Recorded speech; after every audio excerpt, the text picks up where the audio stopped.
back to another episode of This Works For Us. I'm Tia Jackson. And I'm Rashawn, better known as Sean. And this is episode 2. Yes, episode 2. Today's topic will be this card game that we had. Where'd you order from? Amazon somewhere? Somewhere. Got it from somewhere. It's called Intimacy. Do like the like the makeup tutorial. It's a tool for deeper connection and conversation with your partners. There's 150 cards and there's random subjects. So we've done a couple of them before, but these are a few cards that we have not completed before. So there's intimacy, there's life, there's past, there's relationship. There's a couple of different subjects there, but we just chosen a few cards to go over tonight, and hopefully, by some of the information that we share, it'll be something good for you. So, without further ado, I think I said that right. Yes. Okay. All right. Said it right. First card. Actually, random. All right. What's something I do all the time that drives you nuts? Obviously nothing. First? Me? You sure you want me to go first? I'll go first. I don't do anything, but I'm sure you'll have to dig deep into your box to think about something. Easy. Phone. Her phone is nowhere to be found. It's either half dead, on vibrate. I can call, and I could be on the side of the road. Broke down. I got the children in the car with me. First person I'm gonna call, my wife. But hey, babe, I'm stuck somewhere. But no. Does she answer? Absolutely not. Doesn't answer at all. Let's talk about the positives and the fact that I am not always on my phone. You're not. You're definitely not. And you have my undivided attention when we're in the house together. So let's talk about the positives and not highlight the negatives. No. We're going to talk about it. No. Having my phone. Nope. We're talking about that. It's just, it'd be stuff I be wanting to tell my wife right then and there, and that phone is nowhere to be found. If I need to get in touch with her, I end up having to call somebody else. It increases the intensity of you wanting to tell me because I don't have my phone. So it should increase your excitement. So you have to wait until you get home. No, it frustrates. No, it frustrates. But y'all, I be trying. I really do be trying to keep my phone. We just said keep it on the charge. It just. I just be out here, man, just doesn't happen. by myself. I just me and the Lord. He got you. And he got you. He got your back. So, phone for me. Now, what's something for you? Let me dig deep in my. Now, she said she doesn't do anything. I definitely don't. Okay. Angel. First of all, some of y'all know we have 2 lovely children, 2 girls. And Sean makes their lunch in the morning. And I appreciate that because, I'm getting them dressed and getting them ready and getting myself dressed and I'm getting ready. But for some reason, he'll make the lunch, lay it out, and then not put it in the lunchbox. Like, okay, so I'm ready to go. Like, all right, girls, let's get in the car, let's go. I gotta stop and pack the lunch in the lunchbox. Well, you already did it, so just I'm on my way out. Just take the extra step and put it in the lunchbox, and take another step further and put it in the backpack. I mean, mean, and then my mom is ready to get out and leave. She could just grab the backpack, get in the car with the girls, you know? But it's a work in progress, you know? I'm working on my phone, and I hope that you're working on putting the lunch in the lunchbox. I am. All right. I am. All right. We're going to get there. All right, let's see. Next question here is going to come. Here. Life. And this will looks like it's going to piggyback off of what we were just talking about. Do you feel like we work as a team on making decisions? I think you do, right? Yeah. We talk about everything, really. Whether we did it right, whether we did it wrong, what things that, you know, we could do better. So I think we do. You know, sometimes, not all the time. Okay, all the time. The only thing, you know, we don't necessarily talk about is, I will say, I'm gonna go to Walmart and I'm gonna pick up juice, let's say. Which is not true. I don't pick up groceries. But just as an example.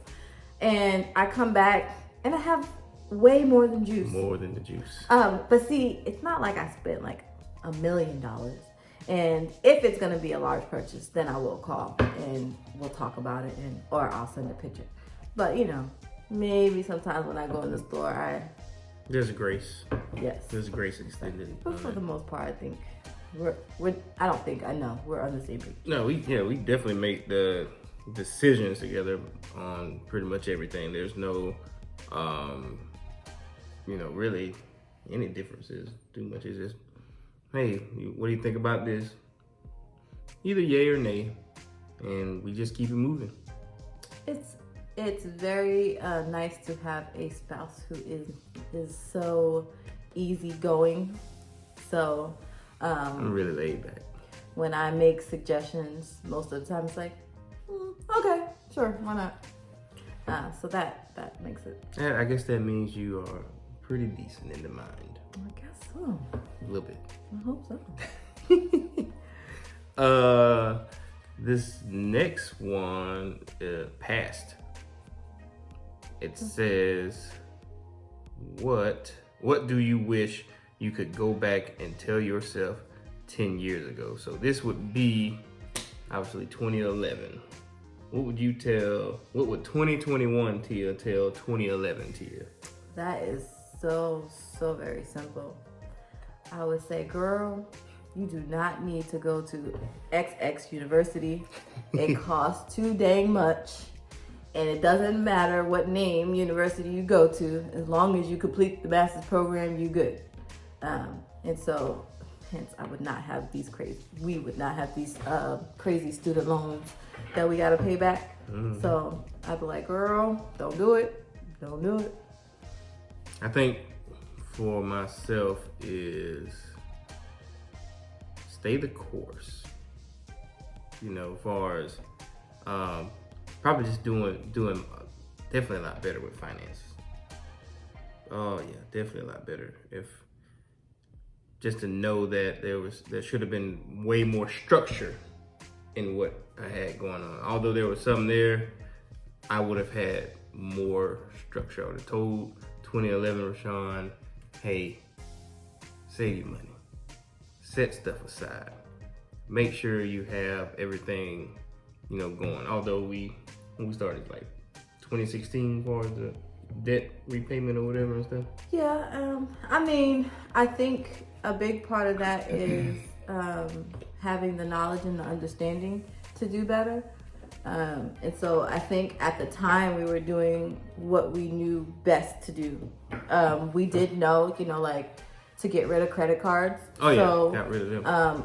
For the most part, when we started our debt-free journey in 2016, I think we might have had one credit card to pay off. Yeah, we had one credit card to pay off. So I think we knew a little bit,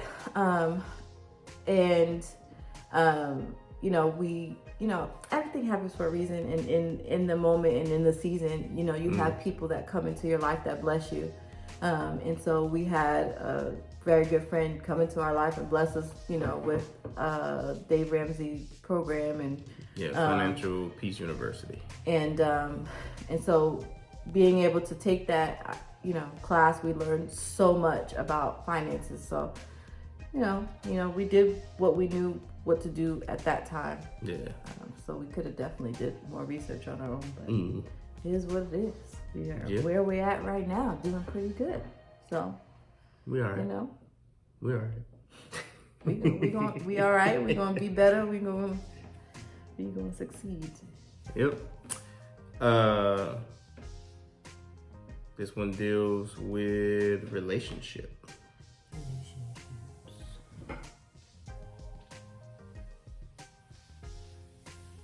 Okay. I think this kind of, this is like the other one. It said, how do we work well together and balance each other out? It's a little bit different. I think the reason why we work well together is because we're two different. We're so different, but it definitely works for us. Like, I am more not laid back, but reserved. People sometimes exhaust me. So after an event with a lot of people, I'm usually drained. Hence today, I took a nap after we went to a little kid's birthday party. So I think that because Sean does well with people and is very personable. Not that I'm not. I'm just more reserved with it, and so I think that helps us. I think that I could get hot-tempered really quick. And not at me. And right. But because Sean is laid back and he doesn't let a lot of things bother him, I feel like that evens me out and keeps me grounded. Definitely yin and yang. I Yes. almost messed that up, but hey, it's here now. And I think also because you're very sarcastic I'm not. And nowhere near. Joke a lot. I do not. I think our marriage is very. I don't joke at all. Yeah. If you're watching. For those of you watching that know Sean or even work with him, you can, comment below. I am not. On the truth. Not sarcastic. Hashtag the truth. I'm just saying. I don't be sarcastic with people. That's all I gotta say about that. So you want to answer the question? What she said? You ain't. You basically answered it for me. Yin and yang. I'm so laid back. I'm not sarcastic. Talk to people. Anyway, I'm very laid back. The introvert, extrovert. Although I'm shy. I don't know why you think other than I stated myself. I think you should just go ahead and go to the next question because we're not. I observe right now. That's all I know. That's what resides in me. Then why are you not telling the truth right now? I ain't telling the truth. You know what? Not today. Not today. We're not. Move on. Next question. Embrace your sarcasm. No, I don't have it. This one deals with intimacy. So, what was the hardest decision you've ever had to make? I wonder why that's intimacy. It's there. I don't know. Just reading it. Intimacy.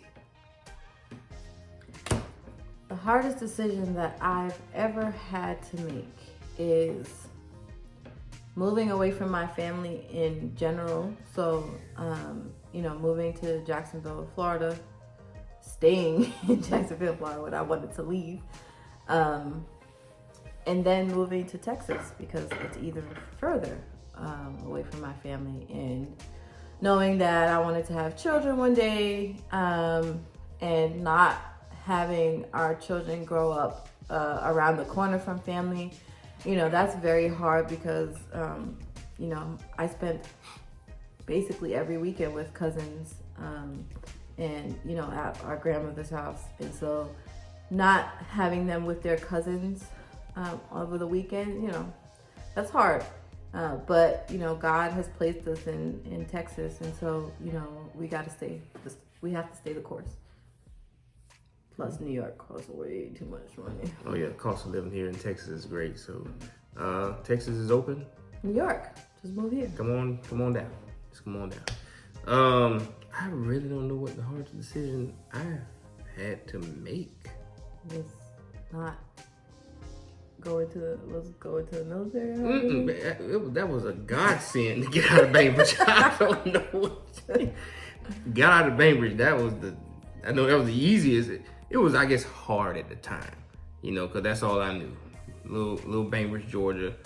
All my, you know, family and friends in that area was there. You know, had friends to go with me to the military. But after we got there, because I remember we cried. I'm putting y'all out there. I'm putting you out there right now. David, Ooh.